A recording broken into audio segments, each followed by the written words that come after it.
Picture this. Midday. The desert floor hits 70 degrees Celsius, hot enough to blister skin in seconds, and a man is walking across it. No shoes. No sandals. Nothing but skin between his soles and the sand. He doesn't scream. He doesn't run for shade. He just walks, steady, almost bored. How is that possible? Now, flip the scene. Same species, different continent. Snow on the ground, ice on the rocks, temperatures below freezing. A hunter crosses a frozen riverbank, bare feet gripping slick stone, never once slipping. Two impossible worlds. One barefoot body surviving both. This is the story of the most underrated survival machine humans ever built. Not a spear, not a fire, your feet.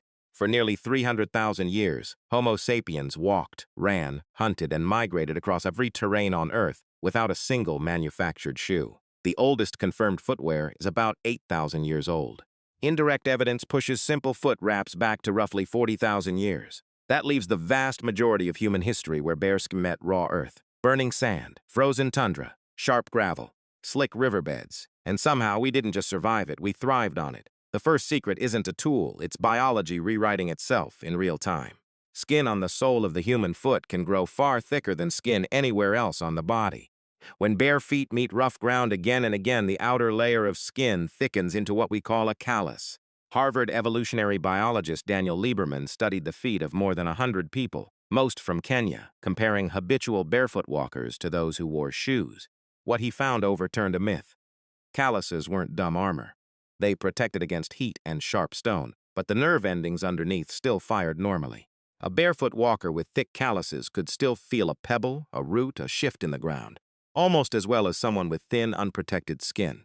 Shoes, by contrast, muted that signal entirely. The ancient foot didn't trade safety for sensation. It found a way to have both. The second secret is movement itself.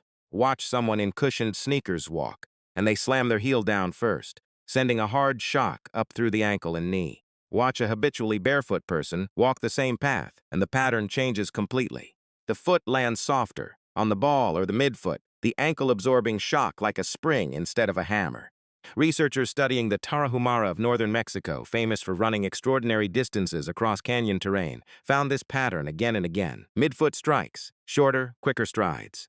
A gait carved by the ground itself, not by rubber soles. This wasn't invented in a workshop. It was carved into the body by necessity. Step wrong on burning sand, and you get burned. Step wrong on ice, and you fall. So the ancient body adapted its rhythm. Lighter, faster contact with the ground. Timing mattered just as much as technique. Across the deserts of Africa, ancient foragers didn't fight the hottest hours of the day. They moved at dawn, at dusk, in the cool dark before sunrise, when sand that could blister skin at noon was merely warm. Kalahari hunters deliberately chased prey across sandy soil, ground that punished the hooves of their prey far more than their own toughened feet. In colder climates, the opposite calculation ruled.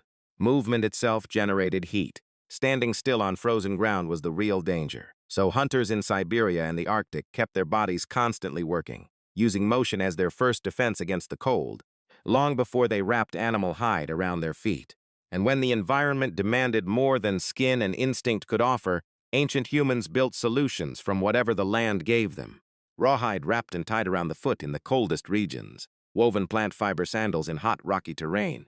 The Tarahumara still makes simple sandals today, once crafted from yucca fiber or animal hide, that protect the sole while leaving the foot almost as free as if it were bare.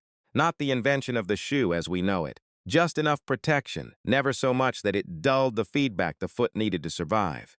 That balance is the real genius here.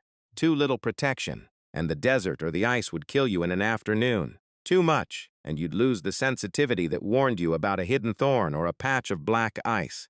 Ancient humans across wildly different climates kept landing on the same solution. Thicken the skin, lighten the step, move with the rhythm of the ground, and only add material when biology alone wasn't enough. Modern science has spent 2 decades rediscovering what the ancient body already knew. The human foot was never a weak point in our design. It was a finely tuned instrument, built through hundreds of thousands of years of trial and adaptation, capable of reading a landscape through nerve endings most of us have never even trained. Today, cushioned soles have replaced calluses. Concrete has replaced sand and stone. The nerves in our feet still exist, but the conversation between skin and earth has gone quiet for most of us. Lieberman's research even suggests our feet may have grown weaker, not because evolution reversed itself, but because we simply stopped asking them to do the job they were built for. But the blueprint hasn't disappeared. It's still written into every human foot born today. Somewhere in your own skin is the same code that let an ancient hunter cross burning sand at noon and frozen stone by moonlight, without ever once looking down to check for shoes that didn't exist yet. Next time you feel hot pavement under bare feet in summer or cold tile on a winter morning, remember, your ancestors didn't fear that sensation. They read it, they used it, it kept them alive. Bone memory, it's already in your bones.